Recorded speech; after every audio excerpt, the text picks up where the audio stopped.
조동일 문화대학, 조동일 강좌, 남불문화기행 선진국의 허실. 조동일, 남불문화기행 선진국의 허실 제1부.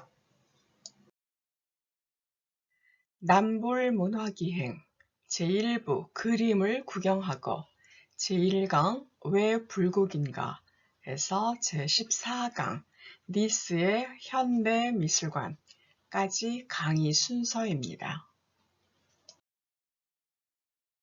제1부 그림을 구경하고 제13강 찾아온 화가들.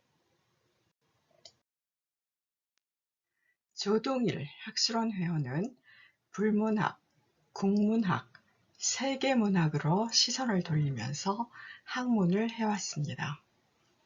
불국이라고 불러야 더욱 친근하다고 여기는 프랑스를 다시 방문하고 남불문화를 미술에 중심을 두고 이모저모 살피는 여행을 하면서 얻은 성과를 나누어 가지는 방송을 합니다. 유럽 문명의 절정을 보여주던 선진국이 기울어지는 것을 보고 우리가 감당해야 할 임무를 생각해야 한다고 합니다. 앙티브의 피카소 미술관은 화가가 몰밀면서 그림을 그린 고성에 자리 잡고 있다. 내려다 보이는 바닷가 경치가 절경이다. 그런데 피카소는 절경과는 무관하게 늘 하던 작업을 했을 따름이다. 전시되어 있는 작품 가운데 성실하게 그렸다고 인정할 만한 것을 하나 든다. 피카소의 사는 기쁨, 1946년 작품입니다. 삶의 즐거움, 삶의 기쁨이라고 번역되기도 합니다. La joie de vivre, 사는 기쁨이라고 한 것이다. 오른쪽 위에 버쩍 마른 나무 두 그루가 마지못해 서 있는 듯하고 왼쪽에는 배 같은 것이 보여 자연과의 교습은 최소한으로 줄였다. 앙티브 해안 절경을 바라보면서 그림을 그리도록 한 것은 공연한 배려였다. 밝은 햇빛, 불어오는 바람, 출렁이는 파도, 아름답게 핀 꽃을 모두 외면했다.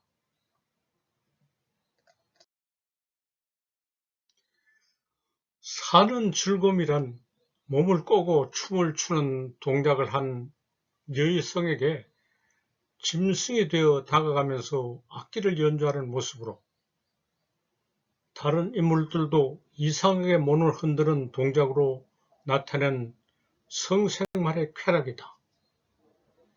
밀실에서 은밀하게 진행할 행위를 큰 화폭에 야단스럽게 벌려놓아 보는 사람을 당황하게 한다.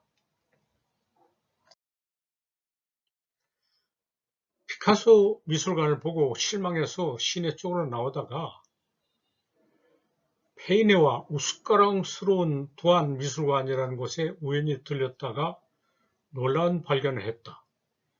페이네는 피카소처럼 일어난 화가는 아니었다. 파리 출생이나 만년의 앙티브가 좋아 와서 살다가 세상을 떠나 작품을 모아 전시하는 장소를 앙티브에 만들었다. 미술관이라고 하기에는 초라한 곳인데 들어가 보니 흥미로운 구경거리가 기다리고 있었다. 포스터, 사파, 만화 등을 그린 그림의 수법이 뛰어나고 세상을 풍자하는 주제가 놀라웠다. 그 가운데 하나를 든다. 제목은 없다. 작품 자체가 모든 것을 말해준다.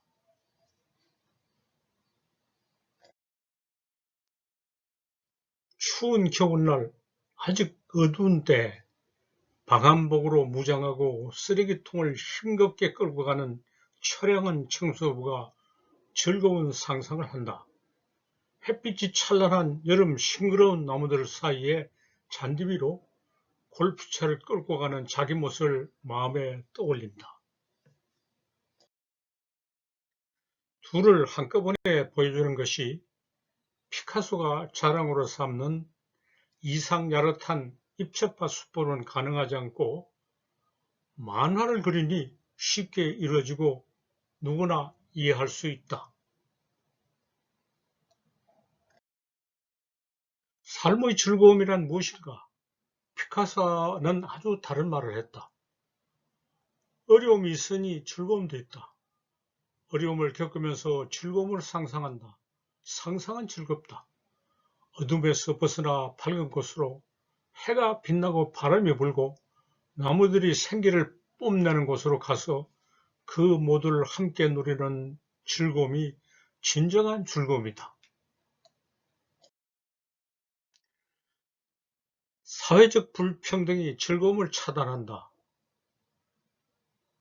현실이 즐거움을 차단해도 상상은 할 수 있다. 상상하는 즐거움을 어떻게 하면 실제로 누릴 수 있는가? 이 문제를 심각하게 제기한다. 이번에 듀피의 풍경을 많이 보았다. 듀피는 북불 출신이지만 남불에 와서 남불화가 되어 그림을 그리다가 세상을 떠났다. 이런 인연이 있어 남불 여러 미술관에 듀피의 그림을 많이 전시하고 있다. 듀피는 가벼운 필치와 밝은 색채로 그린 인물화이면서 풍경화인 그림이 남달라 평가를 받았다. 거기까지 가기 전 단계에 어떤 작업을 했는지 알려주는 작품을 여럿 본 것이 큰 성과이다. 이 작품은 황혼의 르아브르 항구라고 한 것이다. 르아브르는 자기 고향이다. 자기 고향에서 항구의 황혼 풍경을 눈에 보이는 것보다 마음으로 느끼는 것을 더욱 소중하게 여겨 깊은 정감을 느끼게 그렸다. 인상파 이후에 풍경화가 어디까지 갔는지 보여주었다. 어둡고 음울하기조차 한 분위기다. 더 좋은 풍경화를 그리려면 분위기를 바꿔야 한다고 생각하고 인상파 선배들이 그렸던 것처럼 듀피도 남불로 거처를 옮기고 밝고 즐거운 그림을 그렸다. 생기가 넘치는 풍경에다 즐거워하는 사람들의 모습을 볼 때 아주 밝고 경쾌한 작품을 이루게 했다. 모든 전환의 출발점이 이런 풍경화이다. 여러분께서는 남불문화기행 선진국의 허실 일부 13강을 듣고 계십니다.